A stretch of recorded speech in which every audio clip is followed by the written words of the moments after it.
نحمده ونصلي على رسوله الكريم اما بعد سورة النساء پارا نمبر 6 رکو نمبر 21 آیت نمبر 148 په اعتبار د سورت سره اور آیت نمبر 1 په اعتبار د سپاری سره د رب العالمین په خصوصي فضل کرم او احسان سره آغاز کو د لفظي ترجمه مختصر تفسیر د شپږمی سپاری مختصر خلاصه پس داغینه لفظي ترجمه مخکې ذکر د مشرکینو د کفارو د منافقینو تیر شو د هغوی پړونو کې د مسلمانانو سره بغض دی حسد دی او دشمنی ده او کله هم دوی مسلمانانو ته اذیت او تکلیف رسولی شي نو په داسې حال کې مؤمنان که خپل شکوه کوي نو هغه جایز ده اقسام د نیکو بیانیږي د اهل کتاب خباست او د اهل ایمان شان به بیانیږي اعوذ بالله من الشیطان الرجیم بسم الله الرحمن الرحیم لا يحب الله الجهر نخوخوي الله پزور ویل بسوء من القول دبدی وینا الا من ظلم مگر پچا چی ظلم وشو نو دغم مظلوم تا حق حاصل دے د خپل فریاد عدالت تویسی حاکم تویسی قام قبلی تویسی جماعت تویس د دې د پارا چې دغم مظلوم تا انصاف میلاوش دا چې دغه ظالم کوم مظالم بیانی اغا غیبت کې هم ناراضي چغلۍ کې هم ناراضي او طعن عیب لګولو کې هم ناراضي وکان الله او دې الله سميعا اوریدونکې دغه مظلوم فریاد اوري علیما خپوه دې ان تبدو کخکار کوي تاسو خیرا نیکی دی آیات مبارکه کې درې خبرې بیان شوې دي غنیکی عام کوي خکار کوي هم ټیک ده غنیکی پټ ساته هم ټیک ده او دغه شان دي که څوک در سره ظلم زیاته وکي معاف کوي نو هغه هم تاسو ته اختیار حاصل دي ان تبدو کخکار کوي تاسو خیرا نیکی او تخفوه یا پټ اوساتئ دغه نیکی لرا او تعفو یا معافی کوي عن سوء دبدینا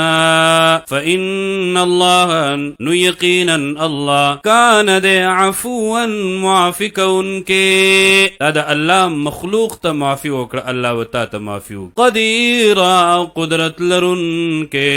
دی آیات مبارکہ کی دا یہود او نصارا روحانی بیماری بیان شوی دا چاگا دا انبیاء پا مینز کی فرق کئی او سوک چی دا انبیاء پا مینز کی فرق کئی پا منلو نمنلو کی نو دا یقینی کافر دے او دا دا پارا جہنم دے ان الذین یقینا حق کسان یکفرون چی کفر کوي بالله په الله باندې توحید د الله نه مني الله په هغه صفات سره نه مني چې کوم صفات د الله د پاره ثابت ورسله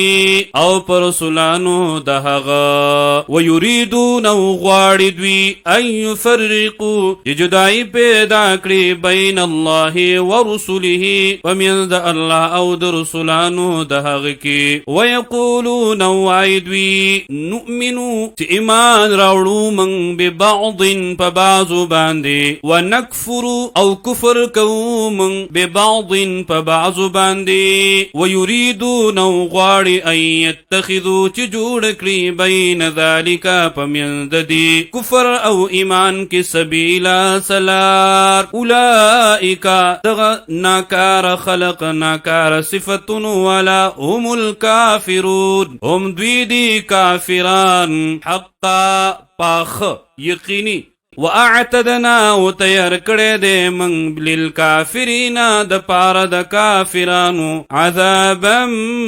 مهینا عذاب رسوا کون کې اے الله مونږ ته وسات امين دوی پکې درې ملار جوړي اهل ایمان شان بیانېږي عظمت بیانېږي یا غوی ټول پیغمبران مني والذین وهغه کسان امنو چې ایمان راوړی دي بالله په الله باندې ورسله او پر رسولانو دغه ولم يفرقوا جدائی نپیدا کوي بین احد ومن د هیڅ چا کې منهم د دوینا په منلو نمنلو کې اولئک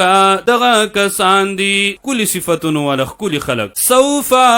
ضربا یؤتیهم ورکړي الله دوی ته اجورهم ثوابونه د دوی بدلی د عملونو د دوی وکان الله او دی الله غفور الرحیم ډیر بخونکې ډیر مهربانا